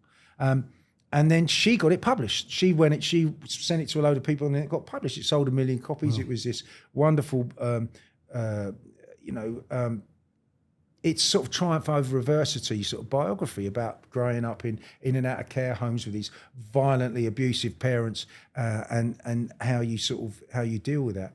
So when we made the film, and he'd written it into a script, and there was some very good stuff in the script. But when I made the film, I added to it the fact that the film should be about the genesis of the book, because the thing that isn't in the book is that his wife takes the book and makes it into takes his notes and makes it into a book, and the book becomes a great success, and his life changes. So there's this wonderful kismet. All of that misery that he suffers just sort of changes into this wonderful bit of good fortune, where when you meet Kevin now, he's a really wonderful, balanced guy with a load of businesses going on, with his million-selling, best-selling novel, with a great family. He lives in a great house. Everything's changed for him, you know.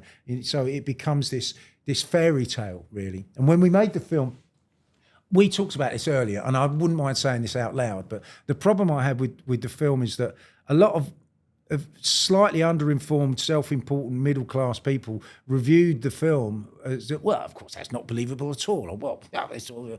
I went to my old council estate and shook hands with a load of old faces there and shot that movie. So when there's a guy in a Union Jack T-shirt with a bulldog on a harness in the background, he hasn't been through costume. Right. You know, he's turned up because he wants to see what's going on in the enemy street. So everything is dipped in this sort of reality.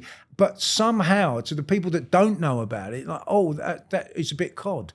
You know, oh, that's not real. It resonated with me massively. Absolutely. And I think if you're on a council estate and you've lived through it and you've breathed it, you've slept it, you've ate it every day, that to me was like, it was so real. And that's what, but I think if somebody who's experienced that watched that, they'd be like, oh my God, it hits. Whereas if you haven't experienced it, you go, absolutely. So it's a very sort of Marmite thing. So I go up to people come up to me in restaurants that did a bit of time in care. And I really love that movie. It meant so much to me. Thank you so much. Great. And then people that were brought up in a boarded at school and thank you very much. They don't really get it. And it's all a bit much, and it's all a bit over the top. What I wanted to do was I wanted to try and take gritty realism film, like the sort of Ken Loach, Les Blair, those sort of gritty filmmakers, and give it a bit of rock and roll and showbiz. So have rock and roll montage sequences, have slow motion fight sequences, have all of that, but it be about a kid going through the care system and then trying to make his way in the world afterwards without any of the equipment that you have when you've been to a normal school or have had a normal family or normal understanding of how people work. And the other thing is that the great thing, most interesting thing about it is when you meet Kevin, because Kevin Lewis did do a load of bare knuckle boxing and bare knuckle fights in car parks to try and keep his business going. But when you meet him, he's this quite, he's quite a fey character. He's got a very high voice and he's very, very delicate. It's very normal. But obviously there's an ocean of spite and temper underneath that. So if he does lose his rag, he's just gonna bite your ears off, But you don't see that. You don't see that coming. It's just how, So and what was interesting when Rupert Friend, who people know now because of all the great stuff that he's done. Actor. Yeah, but when he did this brilliant impersonation of Kevin, because it's like Spider-Man, he's just this meek, mild-mannered, nice kid, and then if you do go there with him, he'll fucking go there with you and he'll take you to pieces. So Rupert did such a good job of impersonating Kevin, and I made sure that at the very end of the film, you see a bit of the real Kevin and go, oh, right. That's your little treat for sticking to the end of the movie. Oh, it's a brilliant impersonation of him. But when you're doing an impersonation of somebody that nobody knows, people watch the film and go, well, and he's all fey and camp, and why would he be a bare knuckle boxer? It doesn't make any sense. Because it's fucking real. Because that's what happened in real life. That's the fucking truth of it. You know what I mean? And for me, that was what was more interesting. Absolutely. So you take these things, put them in a film, and if you can't be bothered to watch it to the end, or you think you know more than the truth, you're an arsehole. So the culmination of that is it's a film not liked by arseholes. So I'm glad you like the film. That makes me a non-arsehole. Non-arsehole. Thank you. Yeah. But, oh God, I tried so hard to get a bit of reality in a British, social commentary film, and I had it thrown in my face. And where it did really well was internationally. I won this award at the Siena Film Festival. They were, oh, it's amazing. I got, met the Pope or whatever. It was just this, it was like a stand. So you got the Pope on speed dial now? There was one of the Pope's envoys giving these things out, and it was sponsored by UNICEF, and it was a big Amazing. thing. So what an incredible thing. And I come back here and read a pokey review in some broadsheet written by a tosser. Going, okay, yeah, well, the Pope didn't think that. I'm giving you 1 star. Exactly, and I was really surprised. Like, wow! But it put me on point for the next movies. You have to go. Well, I have to look at everything through the prism of what would an arsehole think when he sees it. You have to sort of understand. Next time I'm making a film, it's got to be arsehole proof. So yeah, it's an education. Yeah. But one of the things I particularly liked was getting the fights right with that. Because. Yeah. Bad boy Bailey, Jeremy Bailey, God bless you, Jeremy, he does do a few straighteners. He is a naughty boy. And I said to him, what would you do? You've got the stunt man there, but what would you do? Oh, this is great. And he plays up to the crowd because, they've all paid 50 quid to stand in a car park and watch this. You've got to give them a bit of entertainment. So, really? And then he threw a couple of those moves in. And then when we did the fight at the end in the car park, in the junkyard with all the gypsies, this is quite interesting. This is men from the boys. They had a load of bad lads there that had turned up, cheap extras, but they just wanted to. Some of them started taking lumps out of each other in the crowd, and obviously all of the crew have gone off. Now what have we got on our hands here? We've got 100, 120 drunken blokes, lunatics, all up for it. And I went, all right, stop, wait, you two, do you want to do that?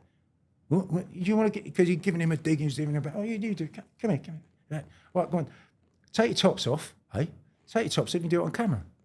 What? I don't want any biting, I don't want anything serious, and Peter Wignall will do it. People, I'm not filming you, you fucking are, Pete. Right? So, and he's got a steady cam, he's got it set up. So, all right, and took the tops off, right, okay, action. Hey?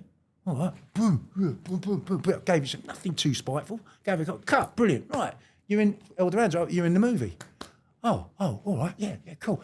Everyone was calm. Suddenly, everyone's really excited about this thing because, anyone else want to have a go?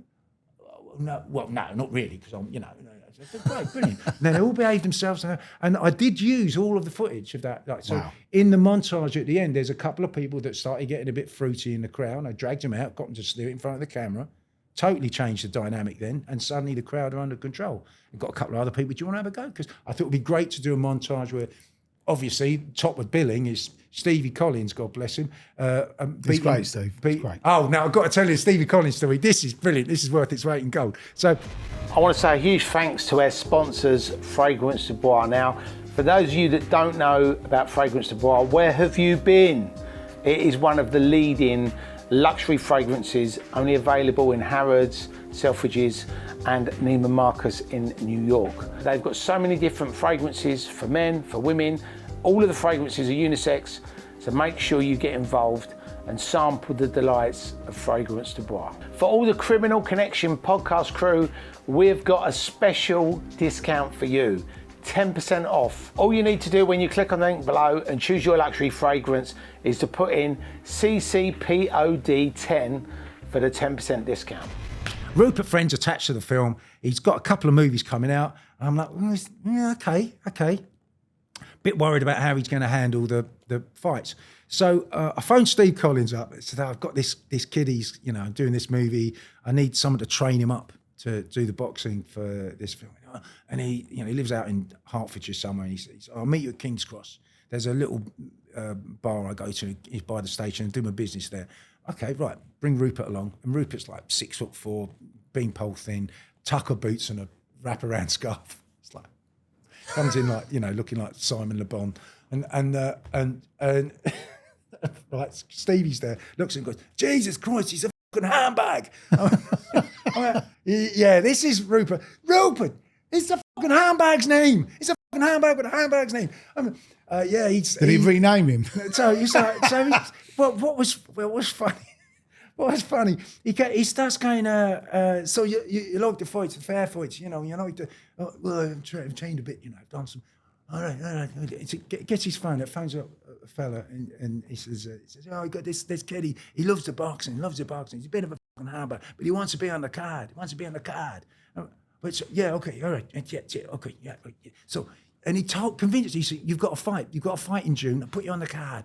You've got a fight in June with some pikeys in a tent in the middle of nowhere." And Rupert's shitting him. Go, really? Yeah. I'm like, oh, this is great. This will be really good.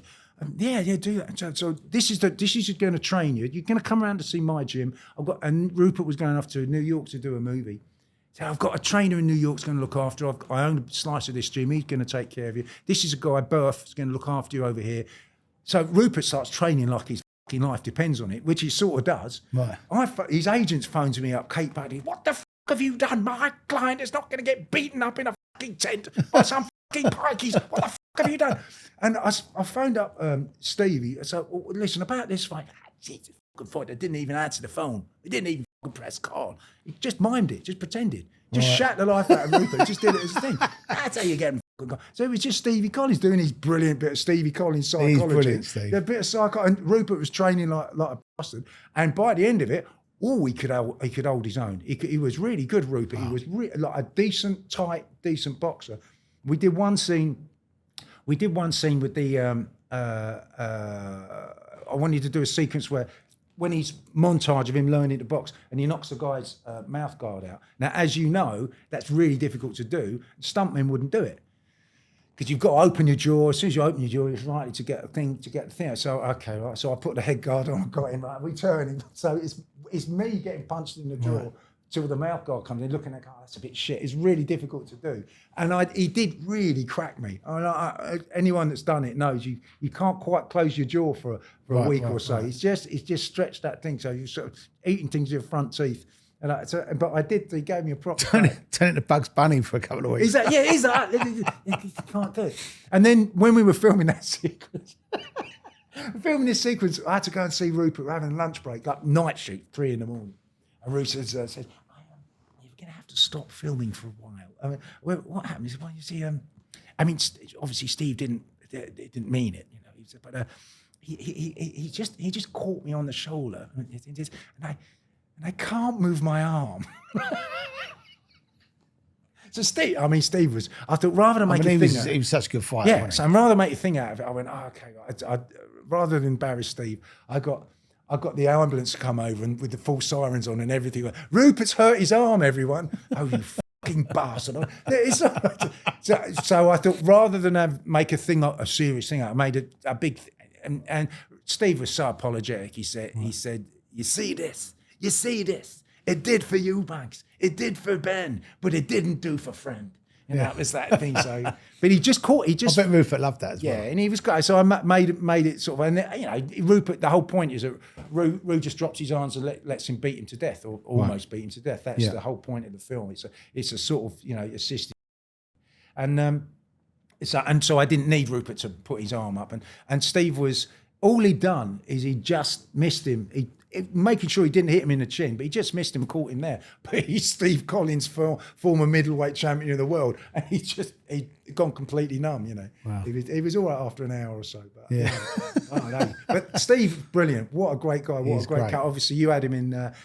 Once Upon a Time in London. Yeah, in your Jack Cable thing, so the Cable Street Riots, the film, and he's great to have on set. He was brilliant. But yeah, that idea of getting Rupert and making it as real as I could by getting real boxers, real guys that do real straighteners, getting real fights in there, and filming it in a rock and roll way rather than a sort of gritty way, so that you know you get a sense of the occasion. You know, I was really pleased. I'd hang my hat on those fight sequences, if nothing else, on that film. I mean, the other thing I wanted to ask you as well, with the karate stuff, what was the calling to choose that out of all the martial arts? I did it at school, did a bit of judo, and then they were doing it in the sort of social centre, so I went down and did that for a bit. And then what happened, now you do it at school, you sort of forget about it. I think I've got a medal somewhere. Right. You know, but it's a great school kids thing. It's just not really, it's not serious. Your body isn't developed enough to do it properly when you're a kid. It's an interesting thing. It's a hobby. And then when I met Guy was a 2-dan, and he used to train at the Budokai, which is the karate club in just off the Fulham Road. And I told him that I'd done it as a kid, you know, and I was a green belt or whatever, or blah, blah, blah, purple belt. And he said, oh, come down over tear up. So I used to train with Guy at the Budokai, and he was really good. They really respected Guy up there, and there's, you know, that's like the best, or of that association, it's the best place in London.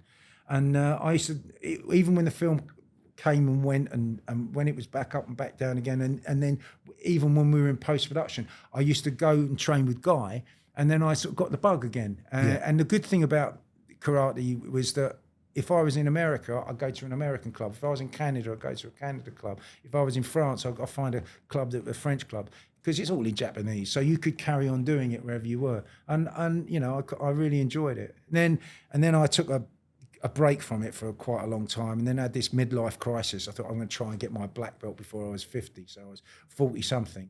Got back into it with an amazing sensei who's a full contact world champion.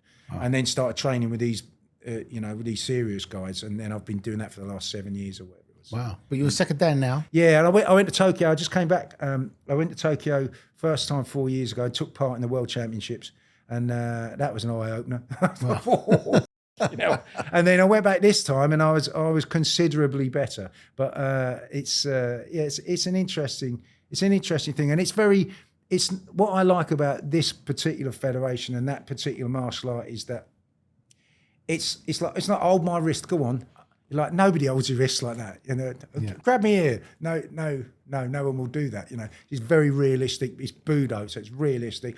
It's full contact or meaningful contact, which means that someone's got to fall over, and it's a realistic thing. So I try not to be a karate wanker, and go on about it all the time. But it's really interesting, and when you mix it up, even if you're mucking about or showing people things, it's so effective. It's so like, no, this is, oh yeah. And a couple of times, I'll be absolutely blunt.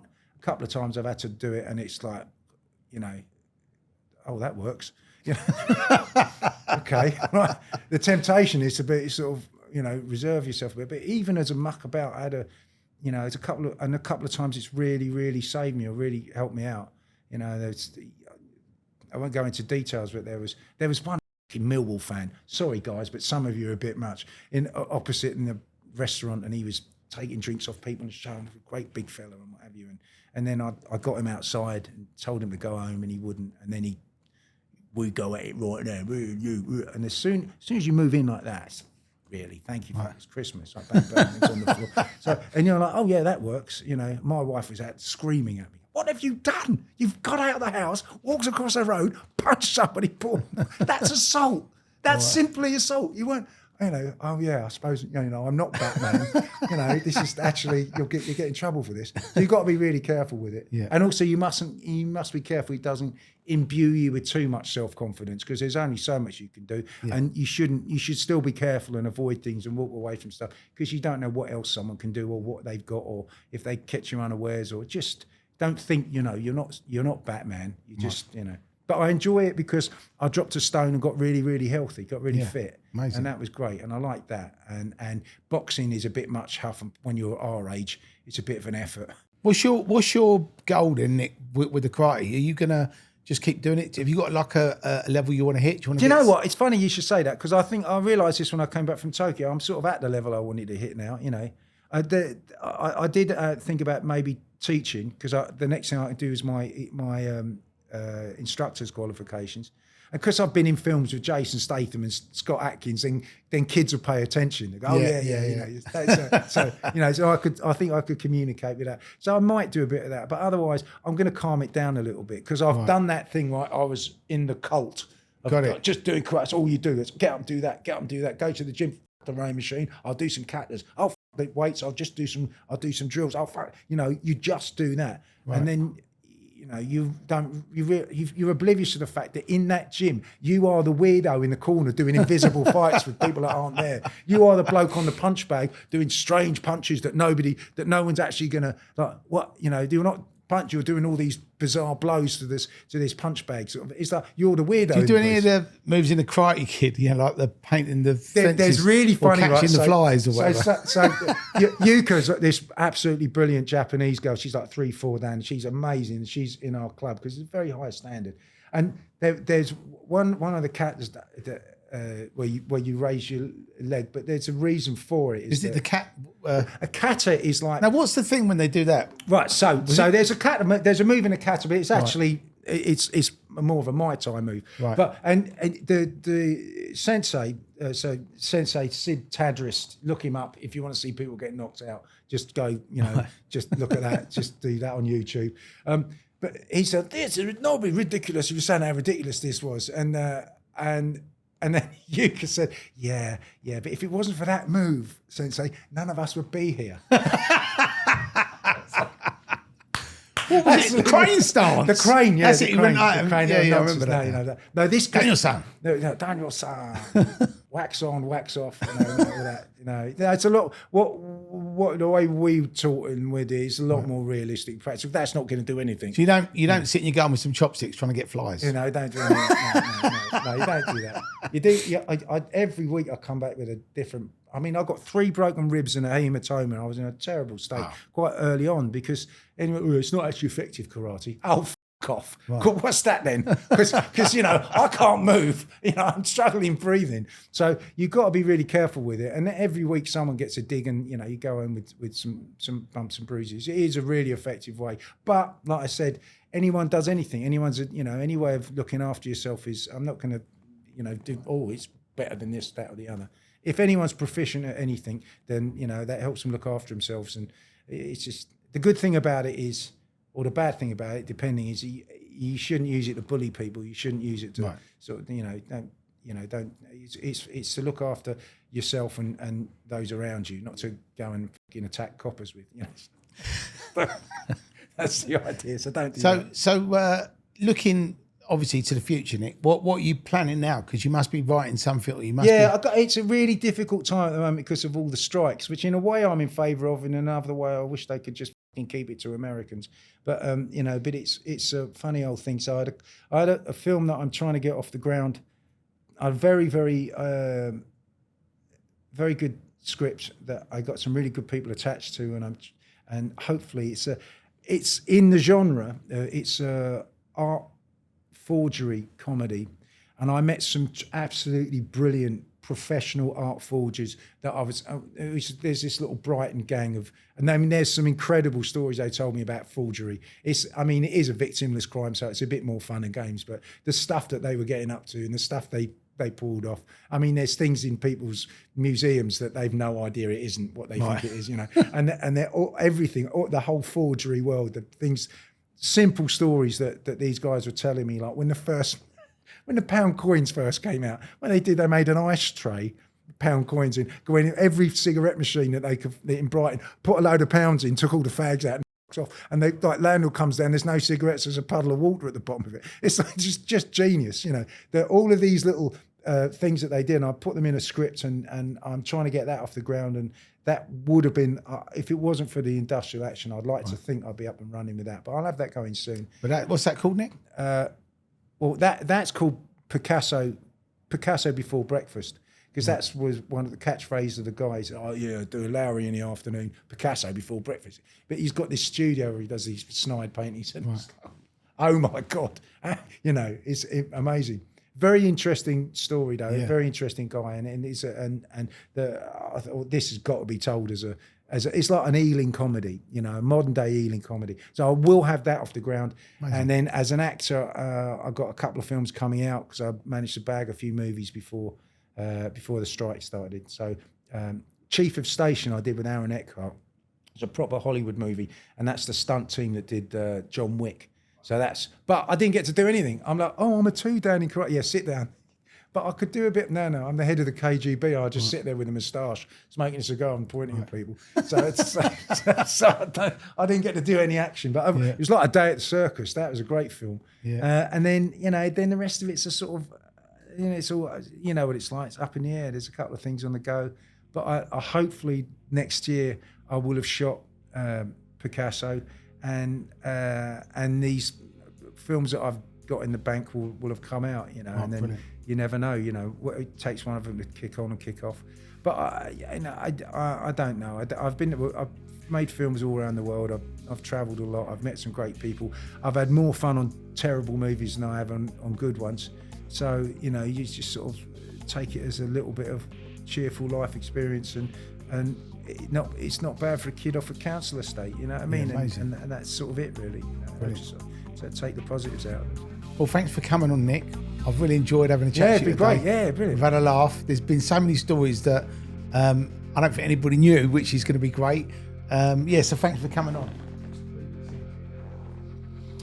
So thanks for tuning in to the Criminal Connection podcast. My name's Terry Stone. I'll see you next week.